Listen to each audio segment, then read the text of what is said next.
તો આગળ વાત કરીને સમાચારોની તો દિલ્હી સહિત ઉત્તર ભારત પ્રદૂષણને લીધે પરેશાન છે, ત્યારે પર્યાવરણ અંગે લોકોમાં જાગૃતિ ફેલાવવા માટે સુરતમાં વરરાજા આગળ આવ્યા।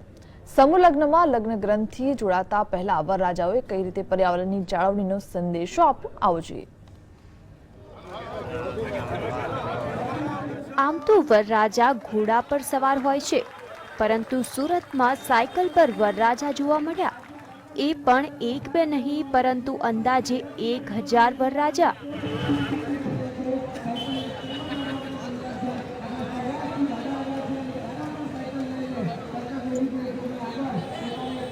સુરતના વરાછા સ્થિત દર વર્ષે સમૂહ લગ્નનું આયોજન થાય છે, જેમાં આ વખતે પર્યાવરણની સાર સંભાળની સાથે ટ્રાફિક અંગેની જાગૃતતા લોકોમાં આવે તે અનુસંધાનમાં સમૂહ લગ્ન પહેલા વરરાજાઓ દ્વારા એક વિશાળ સાયકલ રેલી યોજવામાં આવી હતી।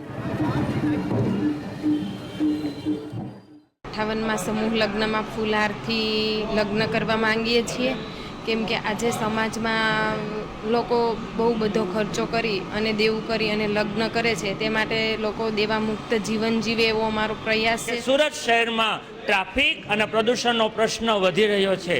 આ ટ્રાફિક અને પ્રદૂષણના પ્રશ્ન હળવો થાય, લોકો સાયકલનો વપરાશ વધારે, એ સંદેશ આપવાના હેતુથી આ વરરાજાઓની સાયકલ યાત્રાનું અમે આ ભવ્ય આયોજન કરવામાં આવ્યું હતું। રેલીમાં જોડાયેલા વરરાજાઓએ વરઘોડો ન કાઢવાનો પણ સંકલ્પ કર્યો હતો। વરઘોડો કાઢતી વેળાએ ટ્રાફિકની સમસ્યા ઊભી થાય છે, જેના કારણે વાહન ચાલકોને પણ હાલાકી પડે છે। જે સમય દરમિયાન વાહનોમાંથી નીકળતા ધુમાડાથી પ્રદૂષણ તો ફેલાય જ છે, સાથે સાથે ઈંધણનો પણ બગાડ થતો હોય છે।